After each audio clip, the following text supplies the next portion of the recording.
Most people live as though life is a series of boxes waiting to be ticked. Go to school, get a job, get married, have children, buy a house, grow old, and then fade away quietly. They move from one milestone to another, thinking that the next box will finally bring them contentment. But the truth is, the boxes never end, and neither does the sense of incompleteness if life is approached this way. When you treat life as a checklist, you reduce it to a mechanical process. It becomes about completing tasks, not about living vibrantly. You wake up, go through motions, achieve what society calls success, yet at night, there's a faint emptiness you can't quite name. That emptiness is not failure.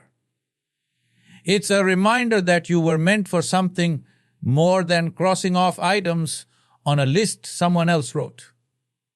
Think about it. The trees outside are not making lists. The rivers are not setting annual goals.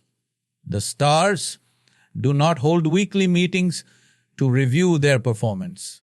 They simply exist in their fullest expression, and in doing so, they create beauty, balance, and wonder. But human beings, we complicate it. We live in constant pursuit of what's next, without ever soaking in what's now. Life is not a destination you reach after ticking enough boxes. It is a process, a movement, a dance. If you see it as a list of duties, you will miss the music. You will reach the end of your list, perhaps with applause from others, yet find that you never truly lived for even a moment. And the saddest part, you may not realize it until the last page of your list is complete. So, the first shift is to stop treating your existence as a series of obligations. Every morning is not a task to finish. It is an opportunity to experience. Every conversation is not a formality. It is a meeting of life with life. Every breath is not just air in and air out. It is a reminder that you are alive. Once you stop living by the checklist, life starts becoming limitless. Have you ever paused to wonder? Out of the billions of possible combinations of life, why did you happen? You didn't manufacture yourself. You didn't choose the color of your eyes, the shape of your hands, or the beat of your heart. Something far bigger than your thoughts and plans decided that this unique arrangement of life should exist. In other words, existence chose you. If you think this is random, consider this: for you to be here, an unimaginable chain of events had to align perfectly. Every breath you take is supported by countless invisible forces. The sun rising without your command, the earth spinning without your effort, the oxygen in the air balanced without your supervision. You are not here because you managed to survive. You are here because life, in its mysterious intelligence, allowed you to happen. When you truly see this, your sense of living changes. You stop moving through life as though it owes you something, and instead, you start recognizing the privilege of simply being here. It's not a small thing to exist. Trillions of stars burn. Countless species thrive, but there is only one of you. That uniqueness alone is reason enough to treat life with reverence. But here's the irony.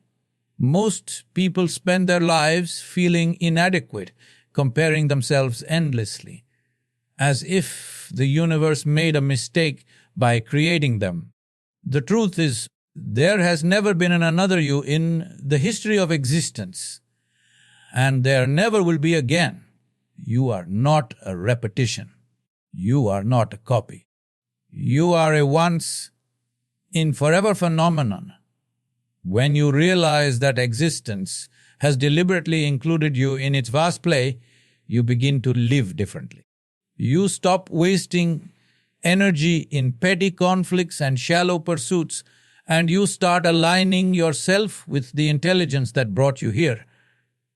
You live not as a burden to the world, but as a conscious participant in the miracle of life itself. If you want, I can now expand key point. Fan 3. So the speech builds with the same rhythm and emotional pull, making it feel like a continuous live delivery. That will make the final version very immersive. When people say, I don't know my purpose, they often believe it means they were born without one. But purpose is not something that needs to be handed to you. It's something that's already woven into your being. You didn't lose it because it never existed. You forgot it because you got distracted. In the noise of the world, the pull of expectations, and the rush of survival, what was once clear became buried under layers of clutter. As a child, you didn't need anyone to tell you how to be alive. You were curious, fearless, and fully present. You didn't wake up wondering if your life had meaning. You lived as if it did. But slowly rules replaced wonder. Schedules replaced spontaneity. And somewhere along the way, you began to believe that the meaning of life had to be found in the approval of others. That's how forgetting begins. Not with a dramatic loss, but with a slow fading of your own awareness. Purpose is not hidden in some distant mountain or sacred text. It is right here, breathing with you, waiting for your attention. But the modern mind is so busy chasing the next goal that it forgets to sit in stillness and ask, what truly matters to me? The answer doesn't come from thinking harder. It comes from peeling away what doesn't belong until only the essential remains. Imagine a mirror covered in dust. The mirror was never broken.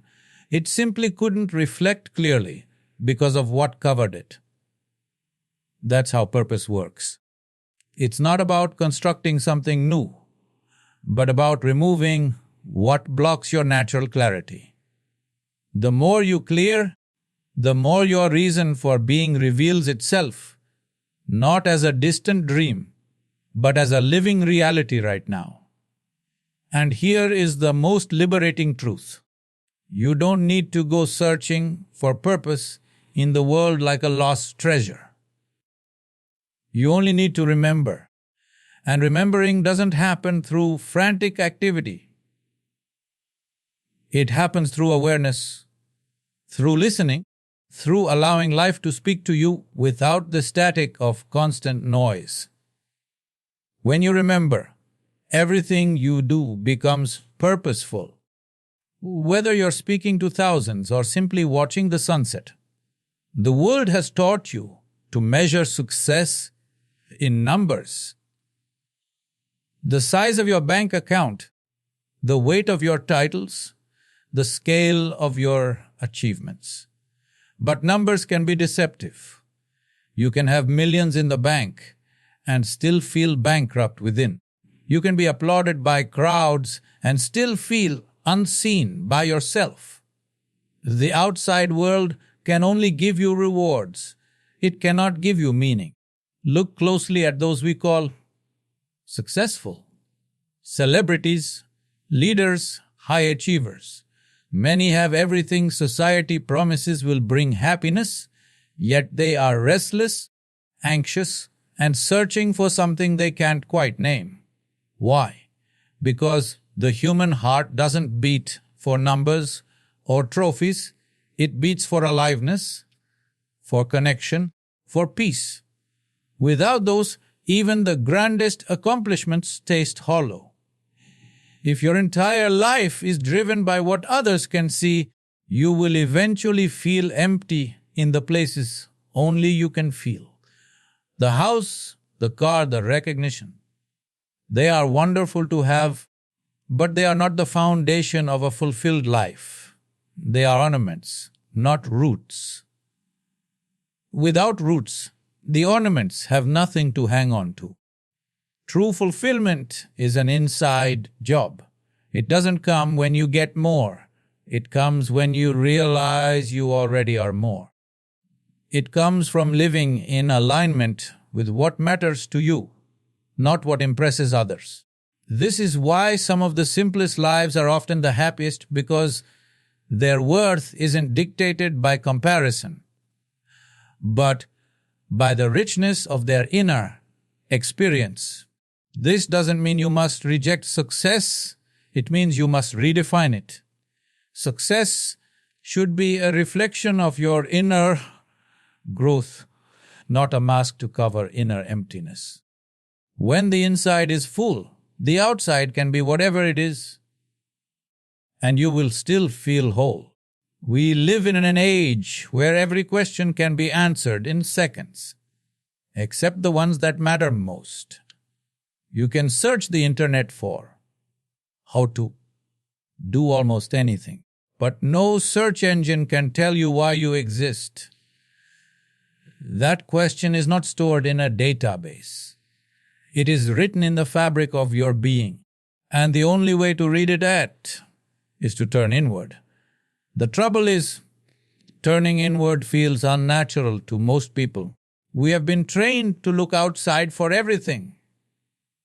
For validation, for direction, for truth. We believe if we just meet the right person, read the right book, or attend the right seminar, life will suddenly make sense.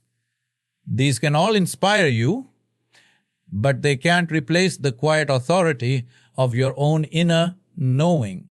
Your mind is like a restless ocean, and the answer you seek lies deep beneath its surface.